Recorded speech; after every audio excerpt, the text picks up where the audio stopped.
ஆயுர்வேதம் ஒரு பொக்கிஷம், நம் ஆயுள் நீட்டக்கும் அற்புதம். டாக்டர் ஸ்ரீவர்மாஸ். திண்டிவனம் சட்டமன்ற தொகுதி நடைபெறுகின்ற இந்த பொதுக்கூட்டத்தில் கலந்து கொண்டு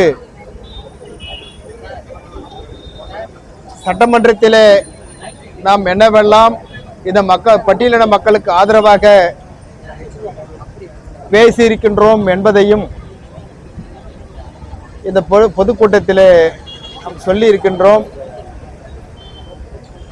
வெளியில் இருப்பவர்கள் மற்ற கட்சிக்காரர்கள் எல்லாம்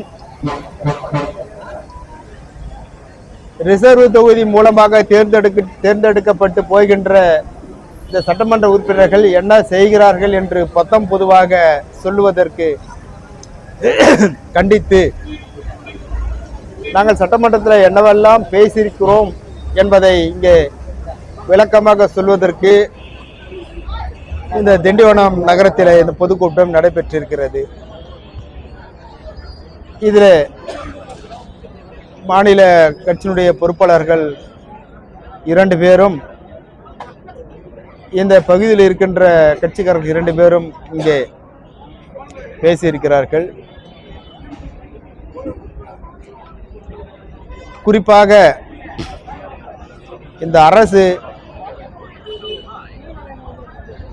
பட்டியலின மக்களுக்கு ஒதுக்குகின்ற நிதியை வேறு துறைக்கு செலவு செய்யக்கூடாது என்பது இருந்தும்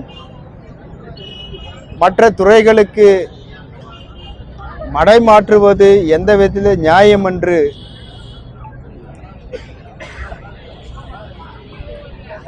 இந்த மகளிர் உரிமை திட்டம் என்று 1000 ரூபாய் குடும்ப தலைவிகளுக்கு உரிமை தொகை என்று கொடுக்கிறார்கள்.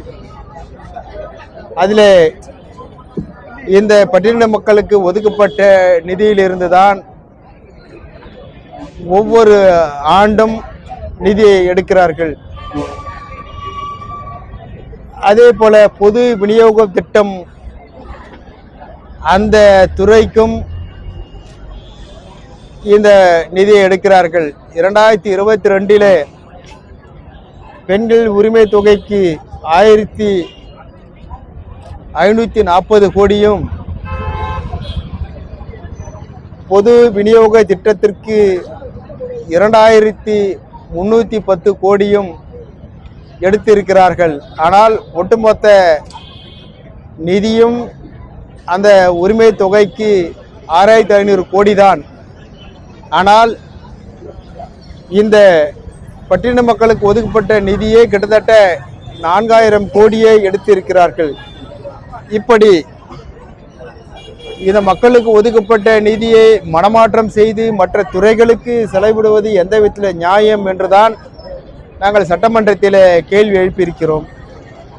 பொதுவெளியிலேயும் பொதுக்கூட்டங்களிலும் பேசியிருக்கின்றோம். இப்படி தமிழகத்தில் பல்வேறு நிலைகளிலே இது போன்ற பிரச்சனைகள், குறிப்பாக தாழ்த்தப்பட்ட மக்கள், பட்டியலின மக்கள் அவர்களுடைய உரிமைகளுக்காக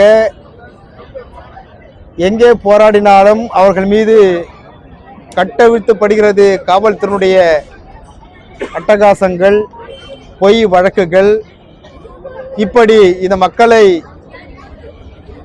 இரும்புகரம் கொண்டு அடக்கி ஒடுக்குவதுதான் இது சமூக நீதிக்கான அரசா என்றுதான் கேள்வியை நாங்கள் கேட்கின்றோம். இப்படி தமிழ்நாடு முழுக்க நடந்து கொண்டிருக்கின்றது. நீங்களே கூட பார்த்திருப்பீர்கள், பல ஊடகங்களிலே வந்திருக்கிறது. இப்படி இந்த மக்களுக்கான அடக்குமுறையை நாம் எதிர்த்து கேள்வி கேட்டால் நம்மீதும் ஒடுக்குமுறையை ஏவி விடுவது, அடக்குமுறையை ஏவி விடுவது அல்லது பொய் வழக்குகள் மூலமாக நம்முடைய செயல்களை முடக்குவது என்று நினைப்பது எந்த விதத்தில் நியாயம்? ஊமை ஜனங்களுக்கு நாங்கள் குரல் கொடுக்கக்கூடாதா? இந்த பட்டியலின மக்களுக்கு குரல் கொடுத்தால் ஒன்று அரசுக்கு ஆதரவாக இருப்பவர்கள் மட்டும்தான் பேச வேண்டும், அரசுக்கு எதிராக இருப்பவர்கள்லாம் பேசக்கூடாது, அவர்கள் மீது வழக்கு போட்டு சிறையில் தள்ள வேண்டும் என்று நினைப்பது எந்த விதத்தில் நியாயம்? ஆகவேதான் இது போன்ற மேடைகளிலே எங்களுடைய குறைகளையும் எங்களுடைய குமுறல்களையும் நாங்கள் சொல்ல வேண்டிய ஒரு சூழ்நிலைக்கு நாங்கள் தள்ளப்பட்டிருக்கிறோம். இன்றைக்கு பார்த்தால் இந்த அரசை எதிர்த்து செவிலியர்கள் நாடு முழுக்க போராட்டம் நடத்தி கொண்டிருக்கிறார்கள். ஆசிரியர்கள் போராட்டம் நடத்தி கொண்டிருக்கிறார்கள். இன்னும் சொல்ல போனால் இரவு பகல் பாராமல் அவர்கள் அங்கே பட்டினியாக தொடர் போராட்டம் ஆசிரியர்கள் நடத்தி கொண்டிருக்கிறார்கள். ஜாக்டோ ஜியோ என்கின்ற அரசு ஊழியர்கள், இந்த அரசுக்கு ஆதரவான சங்கங்கள் என்று சொல்லுகின்ற அந்த சங்கங்கள் கூட இன்றைக்கு அரசுக்கு எதிராக இன்றைக்கு போராட்டம் நடத்தி கொண்டிருக்கின்றது. போக்குவரத்து துறையில் இருக்கின்ற போக்குவரத்து ஊழியர்கள் எல்லாம் கூட இன்றைக்கு இது அரசுக்கு எதிராக.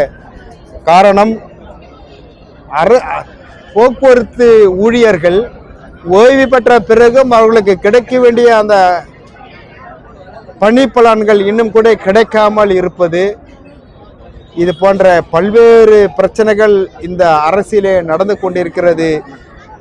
இதையெல்லாம் நாம் எதிர்த்து கேட்டால் நம் மீது வழக்கு தொடுக்க வேண்டும் என்று நினைக்கிறார்கள். சென்னை மற்றும் தமிழகத்தில் இருக்கின்ற அனைத்து நகரங்களிலும் தூய்மை பணியாளர்கள் ஏற்கனவே நாங்கள் நிம்மதியாக இருந்தோம். கிட்டத்தட்ட 25,000 ரூபாய் சம்பளம் வாங்கி கொண்டிருந்தோம். இன்றைக்கு அதை 15,000 இறக்கி விட்டார்கள். எங்களை ஒரு குறிப்பிட்ட ஒரு கான்ட்ராக்டுக்குள் வரம்பிற்குள் எங்களை வர வைத்து விட்டார்கள் என்று எதிர்த்து போராடியவர்கள் மீது வழக்கு. அவர்களுக்கு ஆதரவாக நாங்கள் போய் குரல் கொடுத்தால் எங்களையும் எதிர்க்கின்ற ஒரு சூழல். இப்படி எல்லா துறைகளிலும் இருந்தும் இந்த அரசுக்கு எதிராக இன்றைக்கு செயல்படுகிறார்கள். இதையெல்லாம் அரசு சரி செய்ய வேண்டும் என்றுதான் நாங்கள் கேட்கின்றோம். அரசு மீது குறை சொல்வதற்கு எங்களுக்கு ஒன்றும் ஆசை இல்லை. குறை சொல்கின்ற தொழிலாளர்களை நீங்கள் அணுகி பேச வேண்டும், அவர்களுடைய பிரச்சனைகளை தீர்க்க வேண்டும் என்று தான் சொல்லுகின்றோம். அது அரசு ஊழியர்களாக இருந்தாலும் அல்லது இது போன்ற தூய்மை பணியர்களாக இருந்தாலும் விவசாயிகளாக இருந்தாலும் இந்த அரசின் மீது ஏன் குறை சொல்லுகிறார்கள், குற்றம் சாட்டுவதன் மூலமாக குறைகளை வேண்டுமென்றதான் நாங்கள் சொல்லுகின்றோம், கேட்கின்றோம். மற்றபடி இந்த அரசுக்கு நாங்கள் எதிரி அல்ல. இந்த அரசை குறை சொல்ல வேண்டும் என்ற நோக்கமே உங்களுக்கு இல்லை. ஆகவே இதை வேண்டும் என்றுதான் நாங்கள் இங்கே நினைக்கின்றோம். சரி, திருப்பரங்குன்றம் தீப விவகாரம் உங்களோட கருத்து எப்படி சொல்றாங்க? அதாவது இந்து மக்கள் வழிபட வேண்டும் என்று நினைத்தால் அவர்கள் வழிபடலாம்.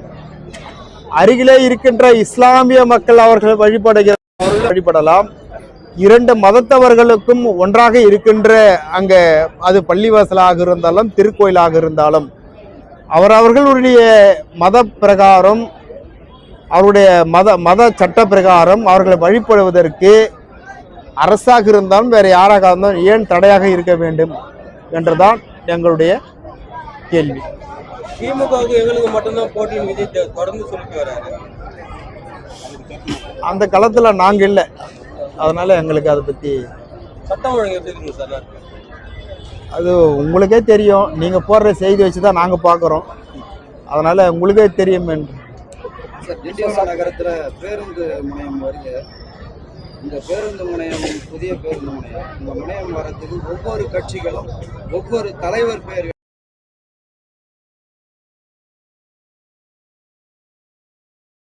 இல்லை, அதில் எங்களுக்கு ஐடியா இல்லை. அது இந்த பகுதியை மக்கள் சார்ந்தவர்கள், இந்த பகுதியிலே இந்த மக்களுக்காக போராடியவர்கள், இந்த பகுதியில் அவர்களுடைய பெயர்களை வைத்தால் அது நகருக்கு இது உள்ளூர் பகுதியில் இருக்கின்ற மக்களுடைய கோரிக்கைகளை கேட்டு இந்த அரசு முடிவு செய்யும். நல்லா சட்டமன்ற தேர்தலில் போயிட போகிறோம், தொகுதி பணிகள் பேசி முடிச்சிட்டோம். என்னது சட்டமன்ற எலெக்ஷனில் வர சட்டமன்ற தேர்தலில் போயிட போகிறோம், எத்தனை தொகுதியில் போயிட போகிறோம்னு கேட்குறோம். இல்லை, நாங்கள் கண்டிப்பாக 5 தொகுதியில் நாங்கள் போட்டியிடுவோம். 5 தொகுதியை நாங்கள் கண்டிப்பாக கேட்போம்.